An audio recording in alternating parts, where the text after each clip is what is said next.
Hi, I'm Irrfan. You're watching Bollywood Hungama.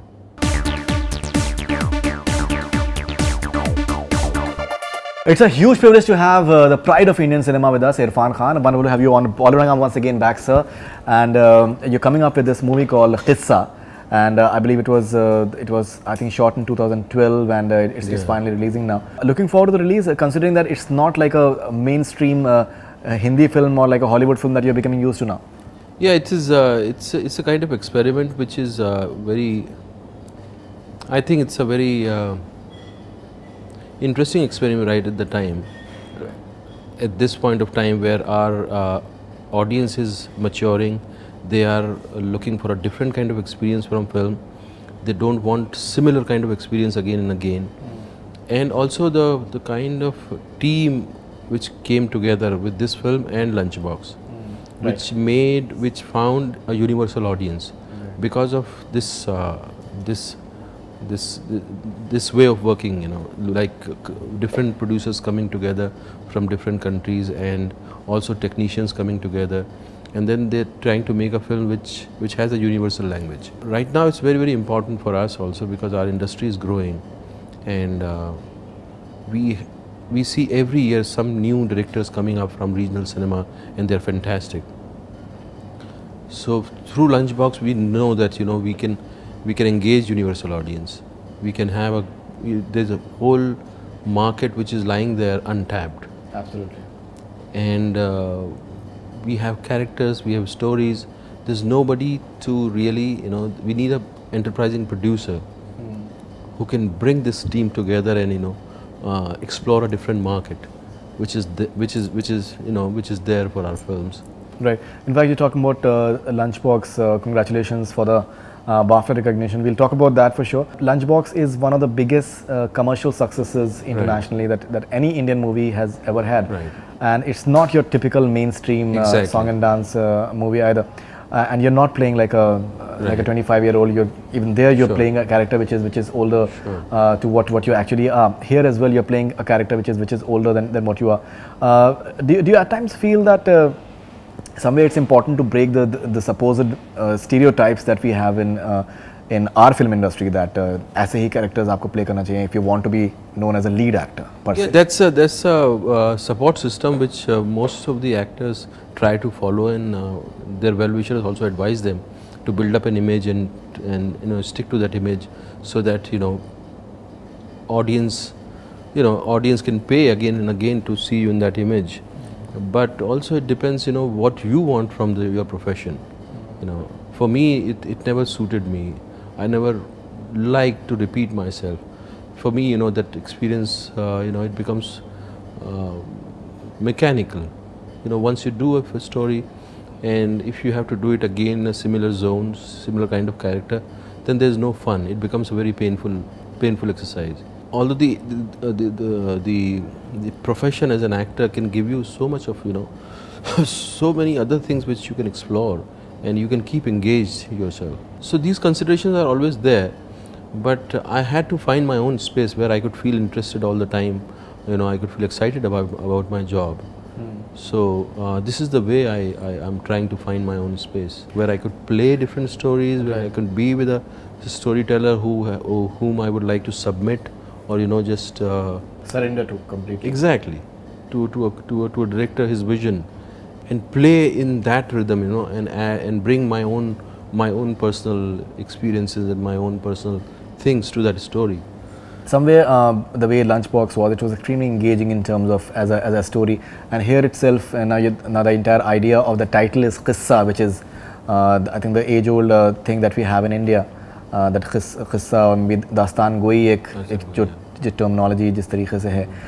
Somewhere do you feel that it's more important to have an engaging story rather than just filtering in items to just keep the audience entertained? See, we have all kind of audience. Right. There is audience which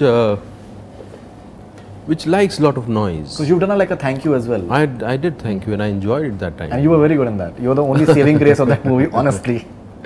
I loved it because I had a kind of, you know, I could connect to that kind of sense of humor. Right. So you have all kind of audience. Some audience just needs noise, lot of noise. You know, they don't want to do any kind of exercise. You know, They just want to sit there and they just want the film to entertain them, engage them, and keep on making noise. There is audience which wants they want to take back something from the story, or they want to have a different experience. Now this film takes you into areas which you personally don't want to go. Exactly. Like the quest for a boy and all those things, right? Or doubts about your own sexuality, or concern about your continuity, that once you die, what's going to happen? We are drawn to different concepts. Some people take a kind of console through religion. They say, you'll be brought back, then aapka pura hisab hoga, then you'll hell and heaven. Then some people want to believe in punarjanam. So everybody, they're so much, we're frightened and traumatized by this phenomena of us coming here and then disappearing. Right. And like this character, he wants continuity through his son. So he feels uprooted if he doesn't have son. So that's his trauma. And also he's already physically uprooted from a country, and he has come from Pakistan to India in partition. So the film deals about so many aspects of life. Like partition is not just a physical partition. Partition is also when a unit is divided into male and female, and we are always trying to complete ourselves by coming together, but still you experience that incompleteness. So the film also deals with that. So it's a subject which makes you wonder, So now this is for the audience which is looking a kind of a new experience from a cinema. Sure. Like if you talk about say a couple of things which come out of the movie, as far as the promo is concerned, I haven't seen the movie yet, but one is the partition. You look at the partition once again, and the other aspect is that you're having a spate of girls apparently, and when you're finally having another girl, you start believing that it's a boy, and the entire turmoil that it happens. Now we've had many movies on partition, so how is Qissa different? It's the premise is partition, but doesn't deal with partition. Deal with your spiritual partition. It deals with metaphorically, how you experience partition in your life. It's not. It starts with a partition of two countries, partition of one country becoming two, but that's just the premise of the film. But the film then goes in some other direction, not other direction, but it starts dealing with metaphorically, how you experience partition. Right. And then this aspect that Tilotma is a girl, but your character starts believing that she's a boy, and the puberty sets in, and how the entire you think that she should be married off to a girl and all that stuff. So that must have been like really a complicated sort of situation. It was a complicated situation, complicated role, complicated people.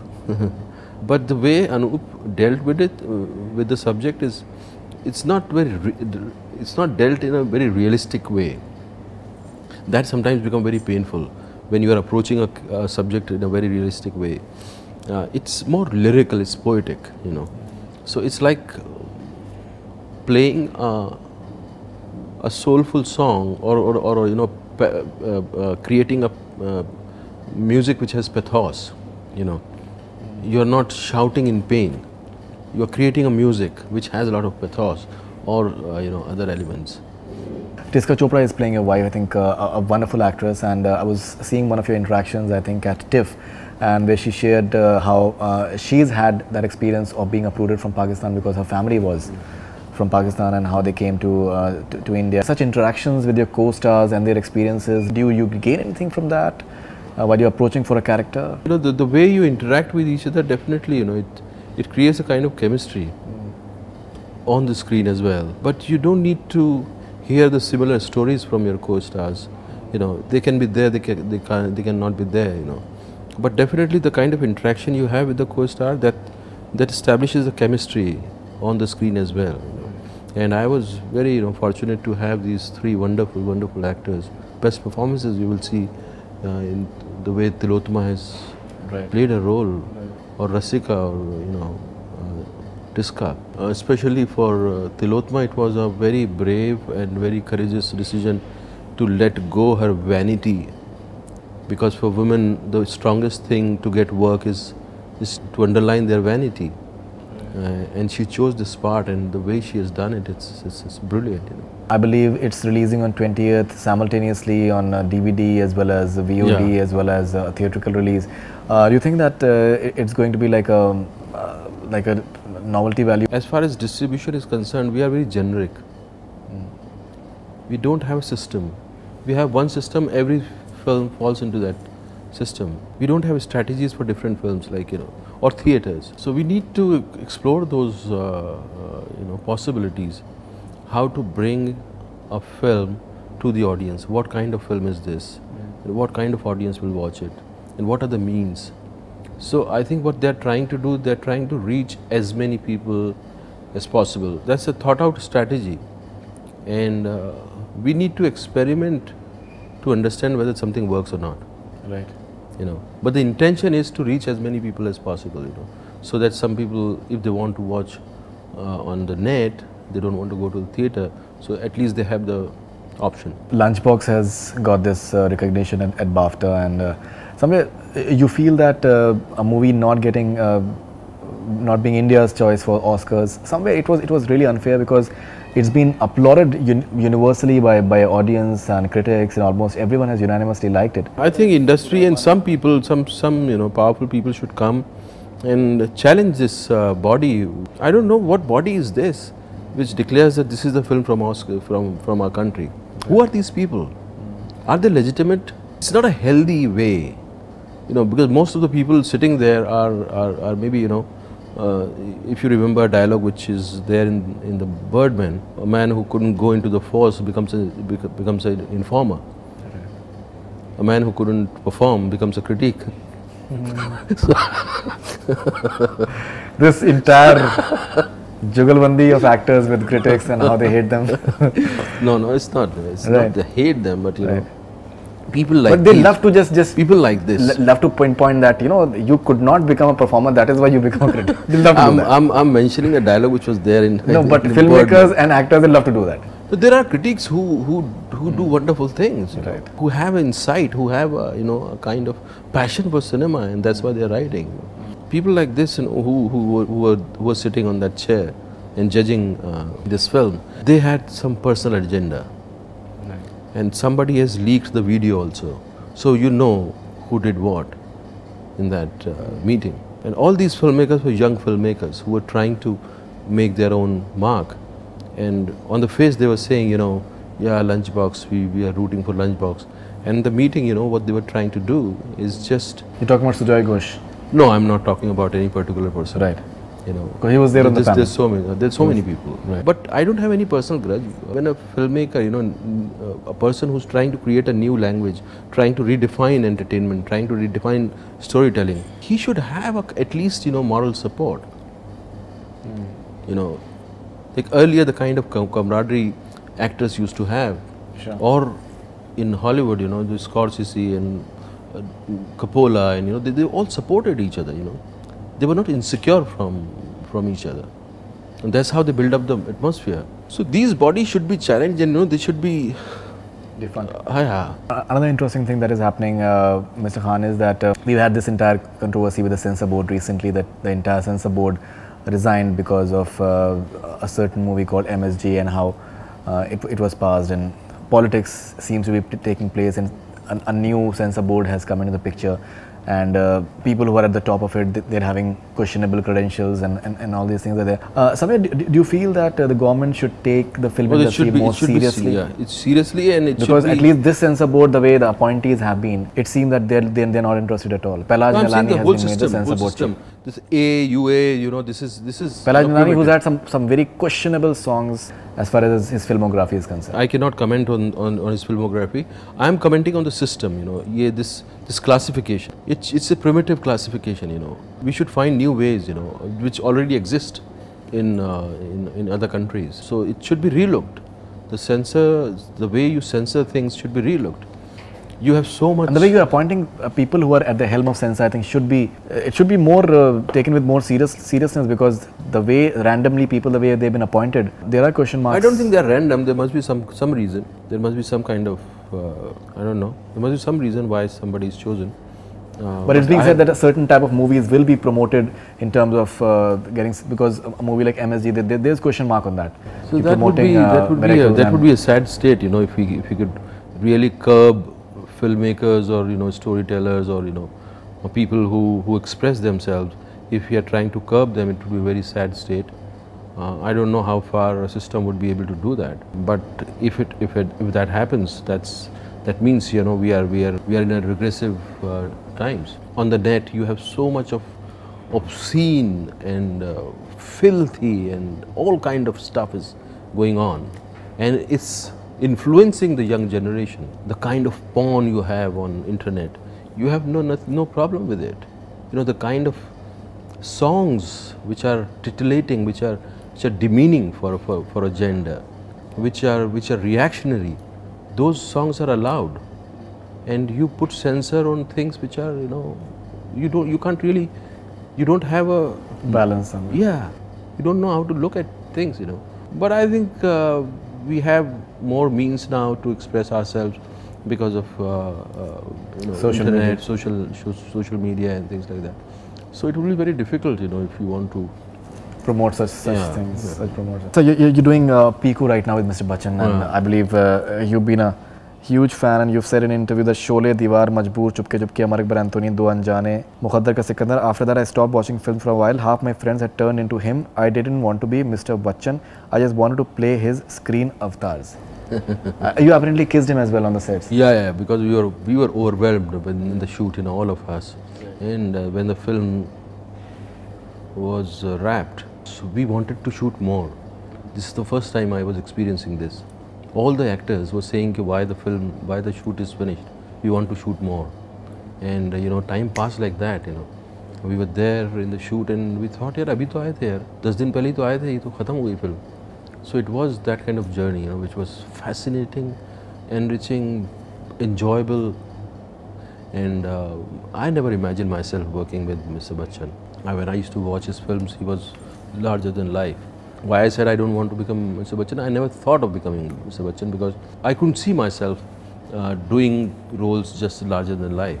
I found my way into acting when I saw Naseeruddin Shah, and I thought this is the thing which I would like to explore, keep exploring, you know. But working with him was a tremendous experience. Just watching him, and I think every student of acting should go and watch him. The way, the amount of effort he puts into it, the amount of sincerity. He's like an obedient student. At this age, at this stage of his career, the kind of image, the kind of, you know, persona he has, he becomes like a, you know, very obedient student. Most fun-loving person, most sincere person I've ever seen. You know, it's pleasure to watch him working. You know, the amount of you know, he pours into that, whatever it is. Absolutely, absolutely. Now you said that you did not want to become Mr. Bachchan. There are a lot of people who'd like to become Irrfan Khan, who are trying to become Irrfan Khan, I'm sure. And a lot of people say that he is the next Irrfan Khan. Do you take it as a compliment? Do you feel that because somewhere you've created your own style of dialogue delivery and the sort of film that I think maybe, you know, because certain personalities inspire you, and you take something from them, and because they show you a kind of path, they show you a kind of, you know, direction. So maybe my work must be showing something to them, some guidance must be there. They might be getting some kind of direction through my work. Right. So it's good, you know, if you inspire somebody, it's great, you know. Because as an actor, you interact with people's mind, people's emotions. So what it does to different people, you don't know. But if it inspires other people, you know, it's great. You've done a small role, but I think a wonderful performance in Haider recently. And the way you just, without even saying anything, the way you were communicating was brilliant. Now, do you feel that with the new censor board coming in somewhere, and with the sort of situations that we are having, a film like Haider may have difficulty in releasing now? It will be. If this is the approach, it would be difficult. And but as a filmmaker, you have to find ways. A filmmaker should have kind of, you know, a freedom to express if he is not biased. To express, you know, if he's overwhelmed by a story, by some people, by some incident, so he should have that freedom to bring that thing to the audience. And that's what a storyteller's job is. He gets influenced by a story and then he wants to share it with the audience. He makes it his own, he starts owning that story, then he personalizes that story and then bring it to the audience. So that freedom we should have. That's a sign of healthy times. In fact, many people have said that the fact that a movie like Haider releases in India, that is a victory of Indian democracy.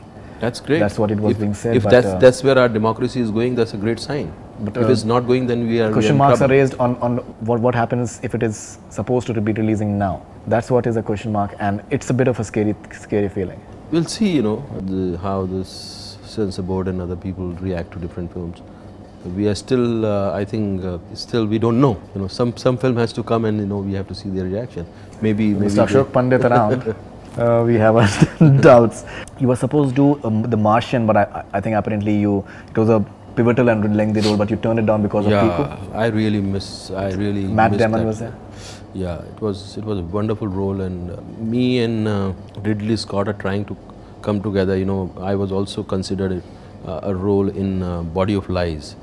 That time also didn't work out. Even this time it couldn't work out because my dates were given to Piku, and those dates we couldn't move. So what is it in Piku that made you turn down a Hollywood film? It's not my commitment was there, because then Piku was so organized. The day we discussed the film, Sujit already had a release date fixed. April 30th.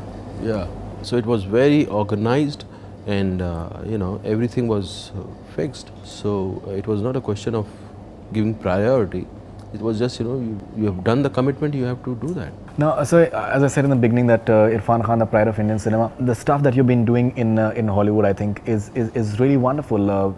Be it Life of Pi, Spider-Man as well. Small role, but definitely, you will notice you're having Jurassic World now, which is coming up. And Divine Lovers, you're doing? Divine Lovers is an Indian movie. All right, but Jurassic World is I'm sure that it's as big as it gets because it will be. And you're playing a pivotal character. You're playing the doctor, I believe. I'm playing the park owner. The park owner. A very enterprising businessman who has all kind of business all around the world. So now he owns the park. So how was the experience of? I love the director. And considering the sort of VFX that must be there. Yeah. So how do you work like in terms of like in earlier Jurassic films, they had real dinosaurs, real robot dinosaurs. In this, they were more relying on special effects. Later they could create because the technique has changed. But the one which is the main pivotal for the story, they really made it, and it's scary. But very it gives you a strange feeling. There's something strange about his behavior. Now, considering that many of your fans were disappointed that Spider-Man, apparently you had shot much more than what was kept. Yeah. So they're hoping that it wouldn't happen with the even Jurassic I'm World. hoping. But that's part of filmmaking. What is good for the film, they try to keep that. There's no personal agenda. And you get into a film knowing that. Right. And because for you the film process is very important.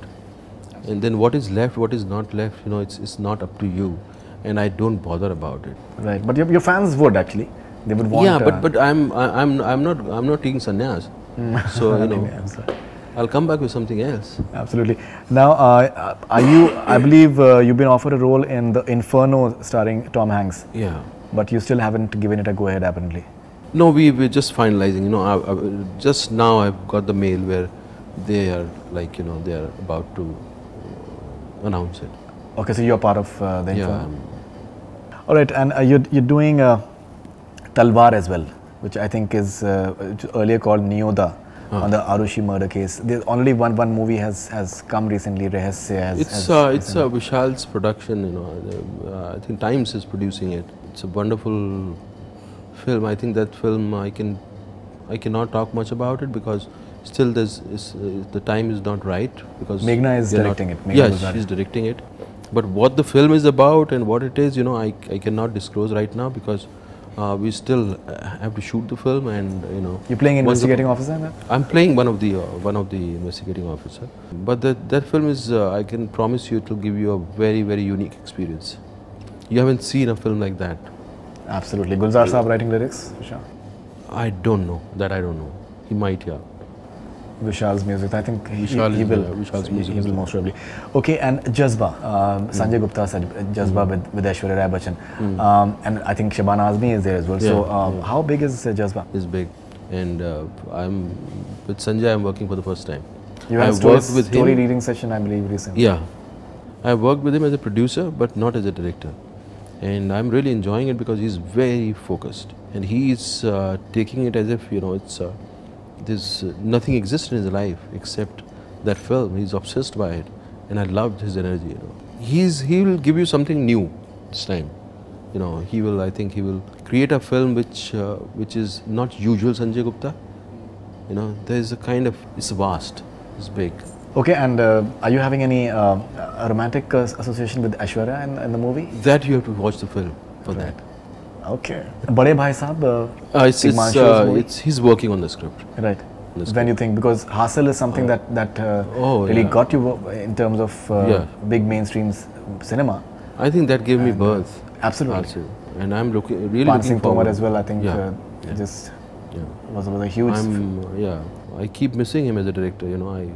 I'm just looking for a chance, good story where I could again collaborate with him, and we can have great time. But do you think from this perspective that with the Bullet Raja and Milan Talkies not taking off, the way it works in industry that the hit hai to fit hai, people don't really even identify and even take calls. Yeah, that's a given circumstances, but you cannot keep on complaining about it, because people find their way through this. There are all kind of possibilities, and because it has to do with a lot of money, so both aspects are there. You're doing Abhinay Deo's film for Rakesh Roshan opposite Aditi Rao Hydari. So what exactly is that film all about? It's a very sweet thriller. Okay. You have seen thrillers, but not sweet thriller. Yeah, that's interesting actually. Yeah. And if you are saying it, then it should be a very well thought out terminology. Yeah. It's a very interesting script. This is the first script I read. It's a very breezy script. You can read it in just in an hour. It just it's like a roller coaster ride, and I'm really excited about it.